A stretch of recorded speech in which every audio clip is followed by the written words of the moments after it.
Olá, muito bom dia, muito obrigada pela sua audiência, pela sua companhia. Você que acordou bem cedinho e já está acompanhando o Manhã no Ar. O programa está começando agora e eu te mostro agora, a gente vai te apresentar os destaques do programa de hoje. Forte chuva causa a morte de um menino de 2 anos num deslizamento de terra na Cidade de Deus. A mãe e a irmã da criança também ficaram feridas. O barranco soterrou toda a parte de trás do imóvel, onde 3 pessoas de uma mesma família dormiam. Os mais de 50 milímetros que atingiram Manaus nessa quarta causaram prejuízos e alagamentos em várias zonas da cidade. Até se recuperar, gente, tudo isso que a gente perdeu, a gente vai demorar um pouco. Polícia apreendeu meia tonelada de drogas enterrada em uma região de mata, na BR-319, próximo ao Careiro Castanho. E a gente também fala dos casos de malária aqui no estado, que reduziram em mais de 40%. Em janeiro, foram registrados 2.746 casos no Amazonas. No mesmo período do ano passado, foram 4.898. E mais, o governador José Mello afirma que o estado tem dinheiro para assaltar a BR-319. O anúncio foi feito durante a leitura da mensagem governamental. Com condição sine qua non para que o Amazonas pudesse se abrir para o mundo, a BR-319. Tem esporte, tem carnaval, tudo isso e muito mais a partir de agora. Manhã no Ar, o seu dia começa aqui.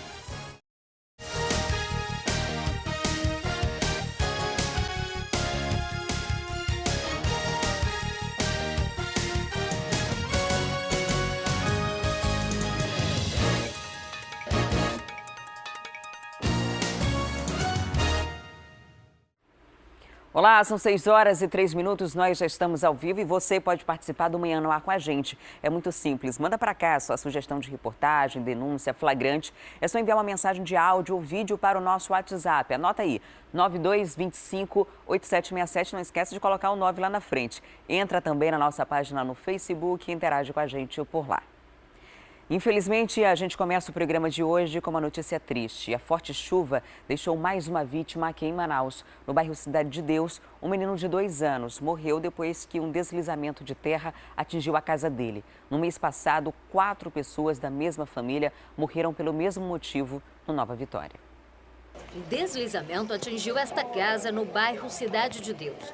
O barranco soterrou toda a parte de trás do imóvel, onde 3 pessoas de uma mesma família dormiam. Esta adolescente foi retirada sem ferimentos, mas a mãe dela, Iana Carvalho, e o irmão de apenas 2 anos, José Carvalho, foram levados para o Hospital Platão de Araújo. O garoto morreu logo depois que os vizinhos retiraram a família dos escombros. Ela falava muito, tira meu filho, tira meu filho. Aí foi que os vizinhos tiraram lá as crianças, lá, cavaram e tiraram as crianças. Mas já tiraram ele sem vida já. De acordo com os familiares, os moradores já esperavam ser retirados da beira do barranco. A tia do menino lamentou a morte da criança. A criança ia fazer 3 anos, sabe? É isso aí, quando a gente pede ajuda, aí quando eles veem já é tarde. Fazia muito tempo que ela tentava sair. Muito tempo. Ela tinha uma padariazinha, ela monta uma padaria, né? Aí eles disseram, não, a gente vai dar uma casa, a gente vai tirar você daí, vai dar uma casa. Cadê essa casa? Nunca deram essa casa para ela. Um dos motivos apontados pela Defesa Civil para esse deslizamento é a grande quantidade de lixo que existia no barranco. Tudo isso que vocês estão vendo aqui, ó, restos de colchão, sofá, restos de cama, nada disso pertencia à família, nada disso estava dentro da casa. Todo esse material aqui foi jogado no barranco e pode ter prejudicado ainda mais a situação dessa área. O técnico da Defesa Civil explicou que a família deve ser incluída no aluguel social e ser deslocada para uma outra casa. A gente observa que outras casas aqui também estão próximas ao barranco, né? Essas famílias também correm risco? Sim, todas essas famílias que estão aqui no sopé desse barranco, elas correm risco. E o que se deve fazer nesses casos? Nesses casos aí, a família, ela tem que ver a situação do risco e a gente pede que saia realmente da casa, principalmente quando está deslizando, entendeu? Nesse momento agora, o que a gente faz é solicitar que as pessoas saiam da casa para não ter mais acidente como teve esse aqui. E no bairro Novo Israel, em Igarapé, transbordou, uma casa desabou e os moradores perderam tudo. Teve gente que encontrou até peixe no quintal de casa depois que a água baixou. Vamos ver. Cansado de alagações, moradores da comunidade Rio Piorini bloquearam a rua. Eles tentaram destruir esta tubulação construída pela prefeitura. Quem mora aqui diz que o encanamento não suporta o volume de água que passa nesse igarapé. A gente já não tem nada, vai lá na casa, a nossa casa é geladeira, fogão, tudo de perna pra cima lá. Nós já não tem nada, aí vem uma chuva dessa, nosso colchão tudo molhado. Quem é que vai repor nossas coisas? Ninguém. Isso é uma vergonha, rapaz, para esse prefeito. Rancho, o pouco que a gente tinha. Eu tô desempregada, meu marido tá desempregado. O pouco que a gente tinha, que a gente consegue fazer nos bicos, tá aí, perdemos. A minha filha saiu 5h30 da manhã, minha bebezinha. Arriscado cair e a correnteza levar, entendeu? Toda vez é isso aqui. E nunca faz nada, já moro aqui há 7 anos. Aí por que não muda? Porque a gente não tem para onde ir. Eles também chegaram a quebrar o muro de um terreno particular. Em menos de 30 minutos de chuva foram pelo menos 5 ocorrências aqui na capital, a maioria nas zonas norte e leste da cidade. Nesta casa, aqui na comunidade Rio Piorini, os moradores precisaram quebrar as paredes para poder escoar a água da chuva. Aqui funciona um mercadinho. Muitos produtos estragaram. Prefeito, eu não sei quem que seja, vem aqui resolver aquela situação naquele bueiro, vai acontecer, mais coisas nós vamos perder, mais preços, porque até se recuperar, gente, tudo isso que a gente perdeu, a gente vai demorar um pouco. Não lembre da gente só na campanha, não, que não é só na campanha que vocês precisam de nós, não. É todos os dias vocês precisam de nós. Nós pagamos imposto, colocaram ali, ó, botaram energia ali pra gente pagar, mas não ajeitaram a tubulação, não ajeitaram asfalto, não ajeitaram nada. Quer dizer que para cobrar imposto, para cobrar IPTU, vocês sabem, água, luz, vocês sabem, mas vocês não sabem vir ajeitar a solução do povo. Nós precisamos de uma solução. Não é você estar só cobrando da gente, não. Dona Paula encontrou um peixe boiando no quintal. Minhas 2 filhas estavam dormindo, as coisas começaram a revirar, ficar toda revirada. A gente não, para minhas filhas não morrer afogada, eu tive de sair de dentro da minha residência para mim ir para casa do vizinho para cuidar de minhas filhas. Outro grupo de moradores da Rio Piorini fechou os 2 sentidos da Avenida Grande Circular 2. Perdi tudo, minha roupa, eu tô com essa roupa aqui, ó. Perdi geladeira, perdi tudo, só não, porque eu tirei mais pra salvar, mas perdi celular, perdi tudo caiu dentro da água, molhou tudo. A gente paga IPTU, paga água, paga luz. A gente mora a 100 metros do igarapé. 8 anos que isso não se resolve. A tubulação do shopping, gente, alaga tudo. A água chegou até aqui, ó, na cintura. Alguém tome uma providência. Sua casa foi jogada, né? Jogada, foi caída, fiquei só com essa mochila aqui. Que não aguento mais não tem mais não, acabou tudo, mano. Acabou tudo. Dona Uzila não sabe onde vai dormir com a filha. A casa dela foi toda inundada. O maior vilão é o igarapé, porque está cada vez mais aterrado, mais estreito. O volume de água que vem dos outros bairros passa tudo por aqui, é muito grande, né? O volume de água é muito grande. O igarapé não suporta a quantidade de água e o que acontece é isso, invadir as casas, invadir a rua. 16 anos que a gente pede ajuda de governo, né? De alguém que possa olhar pela gente e fazer alguma coisa. E todo ano eles inventam desculpa que no verão vão fazer e chega verão, inverno e todo ano é a mesma coisa, nada fazem pela gente.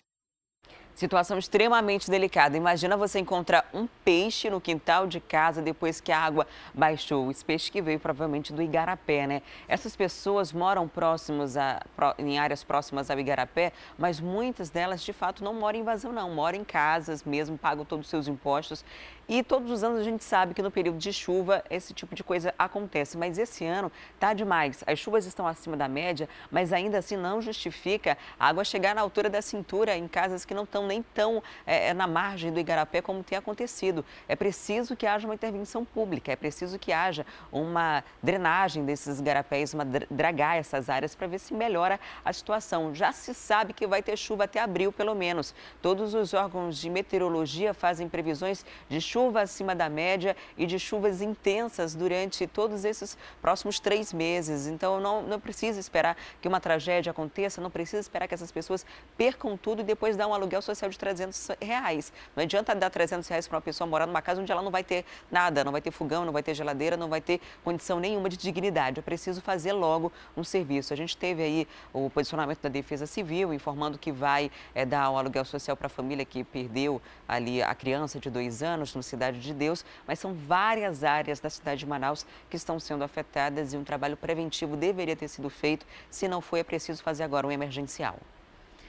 Na comunidade Fazendinha, na zona norte da cidade, os moradores bloquearam uma ponte que dá acesso ao bairro Alfredo Nascimento, depois que uma casa desabou dentro do igarapé. Ninguém ficou ferido. Vamos ver. Desde a madrugada, a ponte que dá acesso entre os bairros Fazendinha e Alfredo Nascimento foi interditada pelos moradores. Esses aqui são moradores da margem de um dos igarapés, que é interligado com o igarapé do Passarinho. Eles fizeram esse bloqueio aqui justamente porque a chuva teria derrubado uma das casas que fica dentro do igarapé. Que problemas vocês estão enfrentando aqui com a alagação? Olha, a gente pediu já faz tempo, né, antes disso também acontecer, que eles viessem ver, mas eles ficavam só enrolando, diziam que iam mandar a máquina, iam mandar a máquina, e aconteceu o que a gente também esperava, que o barranco caiu, né, e tá bem próximo, só não teve morte, mas perdas, muitas perdas teve, casa aí caindo, né, então a gente pede que eles venham fazer alguma coisa. Muito tempo que o igarapé não tem nenhum tipo de atenção, não tem nenhum tipo de manutenção? Já faz 3 anos já, que foi que eles fizeram a drenagem, depois de 3 anos eles não vieram mais aqui, entendeu? E a coisa cada vez mais piorando mais, entendeu? E as cartas tudo rachando, quando a gente vê que as cartas estão rachando mesmo, nós vamos lá, faz a mudança da pessoa que está lá para nossas casas, e agora nossas casas mesmo estão desabando também, entendeu? Quanto tempo vocês pretendem manter o bloqueio? Até algum órgão vir, até alguém vir ouvir a gente, solucionar, porque enquanto não vir, a gente não sai. Bom, enquanto isso, a gente vai dar uma olhada nas casas. Uma casa desabou dentro do igarapé e outras, de acordo com os moradores, estariam em risco. Depois de andar mais ou menos 500 metros pela margem do igarapé, a gente chegou aqui, ó, nessa casa. De acordo com os moradores, esse desabamento aqui aconteceu durante a madrugada, no momento da maior chuva. Quem morava aqui, um professor, no momento do desabamento estava no trabalho. E depois que ele soube do que aconteceu com a casa dele, contou com a ajuda de vizinhos para retirar os móveis e se mudar daqui, porque afinal de contas não teria como passar o resto do dia e principalmente a noite de hoje aqui, na beira do igarapé. A gente observa que outras casas também estão correndo o risco. Ali a gente tem uma panificadora e tem também um outro comércio. Esses 2 estabelecimentos comerciais pertencem à dona Iloane, que está aqui justamente para falar para a gente desse problema. É um problema antigo da erosão do igarapé? Sim, porque toda vez que chove é problema para a gente, não só para mim, né? Porque já tá sendo já está comendo ali, o boxe, já está aquela parte dali. Então, isso está ocasionando não só para a gente, como ali para trás também tem casa que está para desabar também. Vocês têm medo quando a chuva volta, quando cai uma chuva forte como a de hoje? Nós temos, porque lá para dentro de casa eu tenho 4 filhos. Tenho uma bebê de 1 mês e as outras têm 2, 3 anos e 10. A minha filha achou uma cobra dentro de casa. Como é que eu fico nessa situação? As minhas filhas correndo risco dentro da minha própria casa, porque vai do igarapé, cobra para dentro de casa. A gente fica com medo, a gente pode fazer o quê? Não tem para onde ir, nossa casa é aqui, não tem onde morar. E é o jeito de a gente ficar desse jeito que está aqui. E as pessoas que moram em área de risco precisam mesmo redobrar os cuidados. De acordo com o Sistema de Proteção da Amazônia, as fortes chuvas continuam pelos próximos 3 meses. Essa linha vermelha representa a zona de convergência do Atlântico Sul. Na região amazônica, ela se encontra com a intertropical, essa mancha branca que aparece na tela.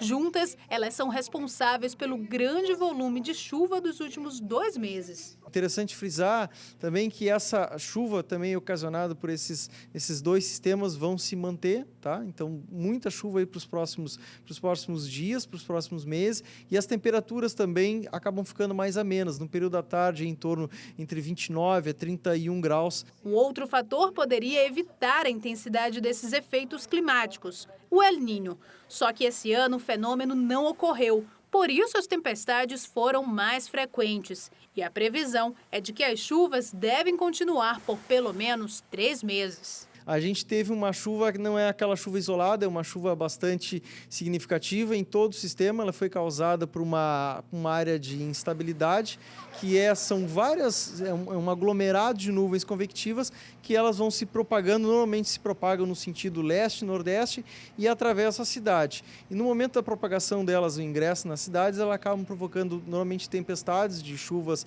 normalmente pancadas moderadas a forte, normalmente com descarga elétrica, que é a trovoada, né? E também possivelmente rajadas de vento. E agora vamos falar dos casos de comunidade. Os moradores da Rua Fragata, no bairro de Petrópolis, fizeram um protesto por causa da falta d'água. Eles chegaram a quebrar um muro e a repórter Amanda Amorim tem os detalhes pra gente. Os moradores estão sem água há 3 dias. Tudo por conta do derramamento dessa areia, que faz parte de uma obra da prefeitura. Os funcionários simplesmente jogaram aqui nesse quintal que faz parte de uma casa particular, que acabou rompendo o cano geral que abastece, né, toda a comunidade. Ellen, por conta disso, vocês acabaram quebrando o muro da obra. Verdade, porque está todo mundo revoltado. Durante 3 dias, o pessoal dessa rua está sem água. E então foi devido a essa obra da prefeitura que, em vez de eles jogar lá no quintal deles, lá, né, o quintal deles de obra, eles jogaram aqui na rua e prejudicou o cano, que quebrou. E tava o pessoal aí, chegaram aqui, vieram falar com o pessoal deles aqui, né, para ver se poderia ajeitar, ou então ligar para a Manaus Ambiental, e não fizeram nada. E a Manaus Ambiental veio aqui, aparentemente a obra está concluída, aparentemente parece que resolveram o caso, mas ainda não. Ainda não, só ligaram, mas como está entupido devido a esses 3 dias que ficaram aí entrando areia dentro do cano, não está descendo água, tá? Emendaram o cano, mas a água não está passando. E essa é a primeira vez que acontece um problema como esse aqui? Foi a primeira vez porque aconteceu justamente em relação a essa obra. Vocês nem sabem do que se trata? A gente não sabe nem do que se trata essa obra aí. Depois a gente o povo começou a quebrar um muro, aí foi quando chegou a Defesa Civil, Polícia Militar. Que é isso? Não tem necessidade disso porque a população aqui, todo mundo vota. Na hora de aparecer voto só aparece artista aqui e até agora não apareceu ninguém. Quando apareceu agora aparece polícia para prejudicar a gente. Não, a gente só quer o direito nosso. E olha, a parte que os moradores quebraram aqui, o muro, faz parte aqui dessa obra da prefeitura. Eles quebraram aqui como forma de protesto, uma forma de manifestar os direitos. De acordo com eles, por conta dessa obra, eles estão sendo prejudicados aqui. E aí a gente está desde domingo sem água, aonde a gente tem necessidade de trabalhar, e a gente fica impossibilitado. O que nos leva a tomar uma situação revoltante que não era isso que a gente queria. Porque aqui tem pessoas, as pessoas são pessoas de bem. Quer dizer, a gente é levado às vezes a agir até como um delinquente. Por quê? Para chamar a atenção das autoridades, para reivindicar os nossos direitos. Que não é muito não, é pouquinho. O problema que a gente vê é a falta de disponibilidade dos gestores. E olha só, os moradores eles estão revoltados com essa situação. A Manaus Ambiental ela esteve aqui hoje mais cedo, fez a manutenção desse cano, o fornecimento de água ainda não voltou aqui. E lá no Valparaíso também a falta d'água tem causado diversos problemas lá. Eles não conseguem, por exemplo, realizar as atividades domésticas. E os moradores têm recorrido aos vizinhos que têm poço artesiano. O problema já dura há mais de uma semana. Vamos ver. Aqui na rua Marisa Mendes, no bairro Valparaíso 2, o problema é o seguinte: os moradores estão sem o abastecimento de água há uma semana. Eles ligaram para a empresa responsável, que informou que iria enviar uma equipe técnica para saber o que teria acontecido. Mas até o momento, isso não aconteceu e as contas continuam chegando, né, seu Raimundo? Continua chegando. A água que é boa não chega para nós não, mas a conta no final do mês está chegando para nós aqui. E tem que pagar, se não pagar o nome vai ficar sujo. O que aconteceu basicamente, vocês sabem?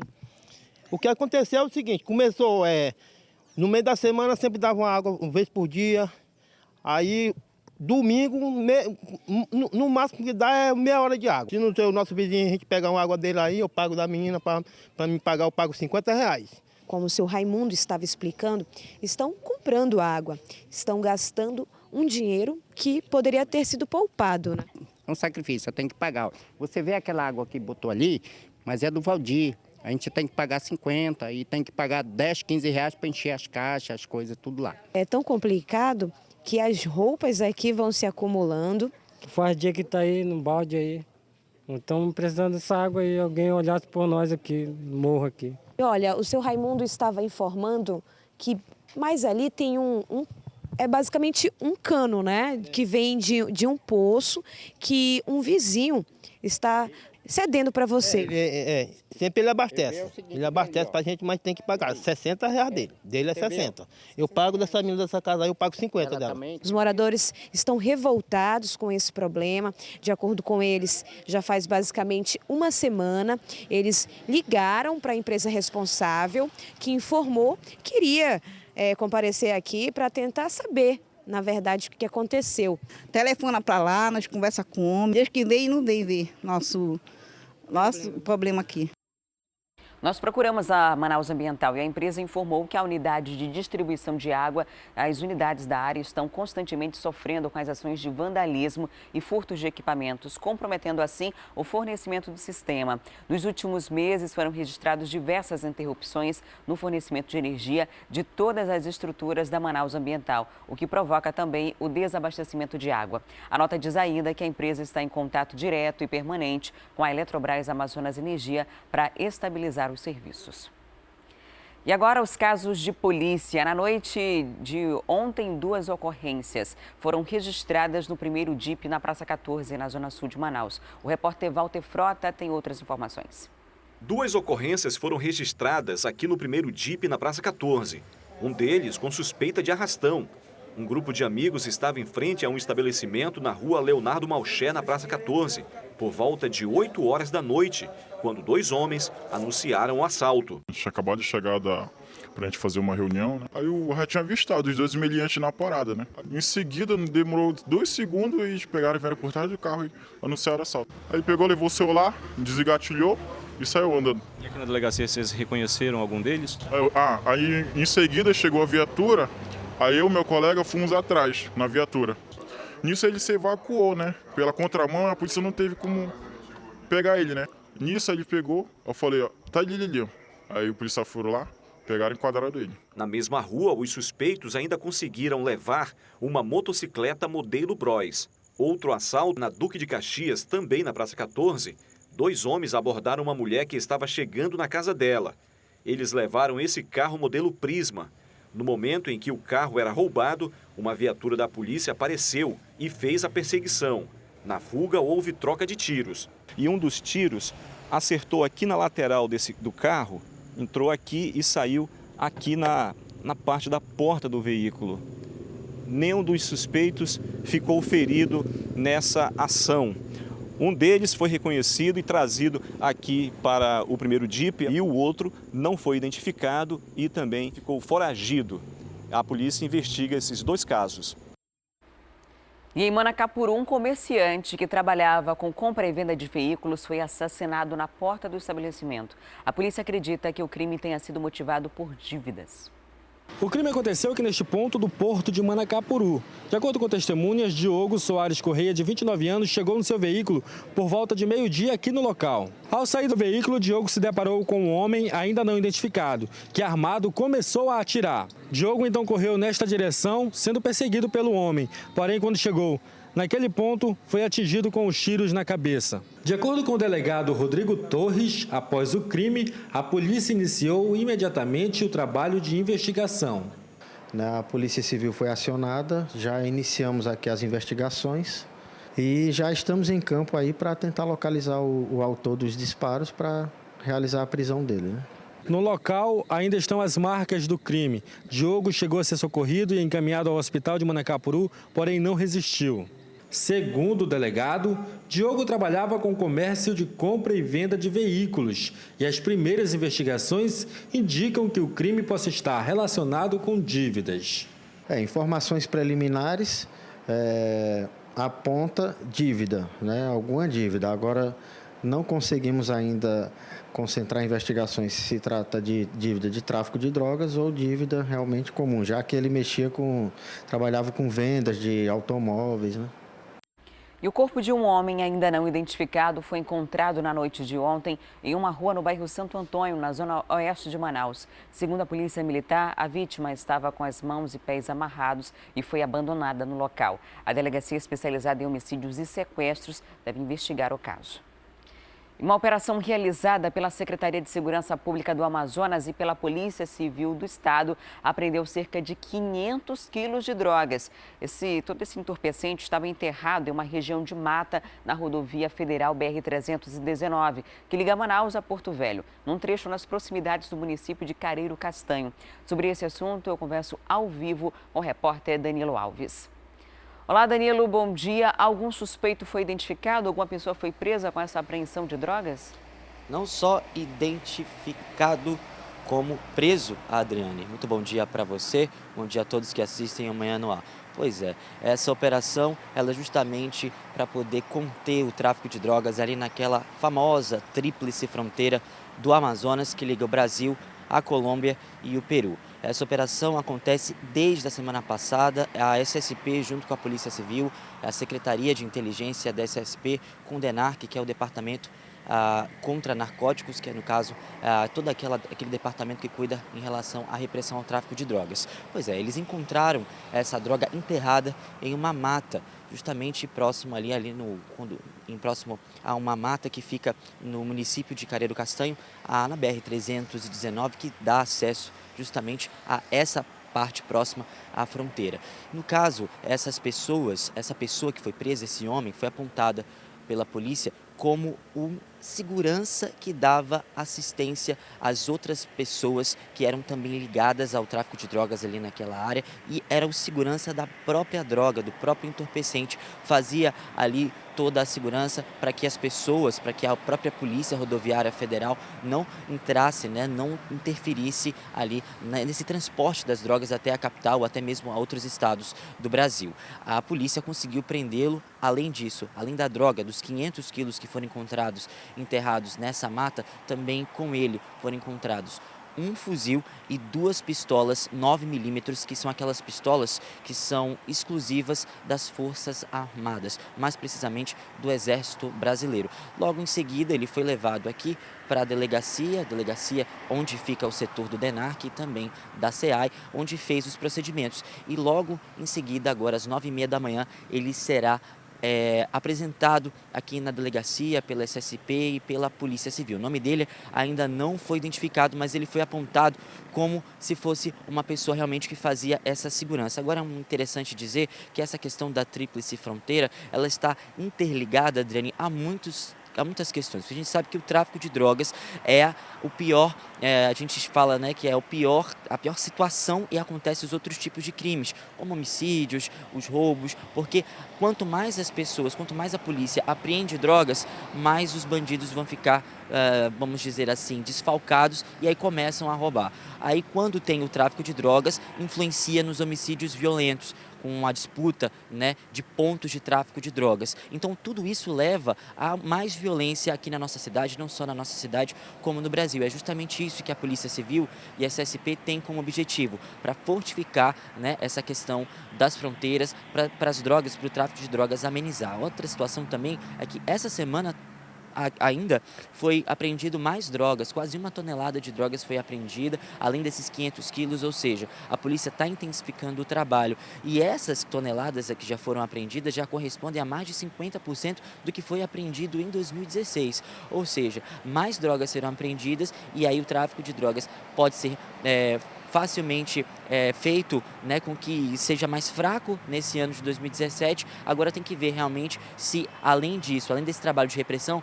vai haver o trabalho aqui na cidade para conter os roubos, porque é uma coisa que acontece sempre. Aumenta a prisão de drogas, a apreensão de drogas, aumenta o número de assaltos. Adriane. Até porque esses traficantes têm que pagar essa dívida, Eles compram normalmente o entorpecente e depois vendem e o produto é como se fosse um comércio normal, O lucro desse produto se paga aí o investimento que foi feito. E quando tem essa apreensão, tanto que tinha um guardião da droga, é uma droga milionária, o que foi apreendido 1/2 tonelada. E a gente espera que outras apreensões como essa aconteçam.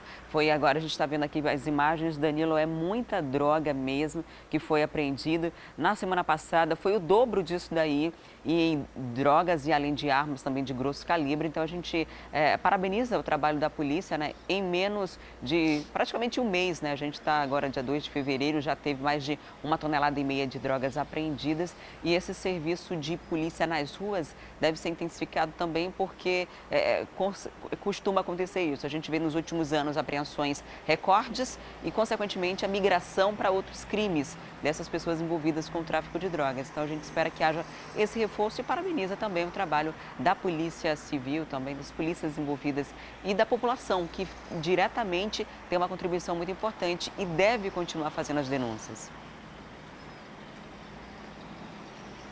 Isso mesmo, a contribuição da população é muito importante, e essa questão relacionada aí ao tráfico de drogas, existem que ter umas políticas públicas mesmo, um trabalho em conjunto tanto da PM quanto da Polícia Civil, a Polícia Civil fazendo essa investigação e trazendo as drogas para o lugar que tem que ser incineradas aqui na delegacia, e a Polícia Militar fazendo o trabalho extensivo nas ruas para que esses tipos de crimes como roubos, assaltos, as pessoas que principalmente são as pessoas de bem que trabalham de manhã, no momento que a gente está aqui nessa quinta-feira, já houve várias ocorrências de motos recuperadas, ocorrências de assaltos, ocorrências de roubos, né, de pessoas que foram roubadas, assaltadas durante essa madrugada, durante a manhã de hoje. Ou seja, são números que espelham justamente por conta dessa questão de migração de crime, como você bem falou. Então, é super importante esse trabalho da Polícia Civil, o trabalho da Secretaria de Segurança Pública, com justamente também o trabalho da Polícia Militar e também a denúncia da própria população que vive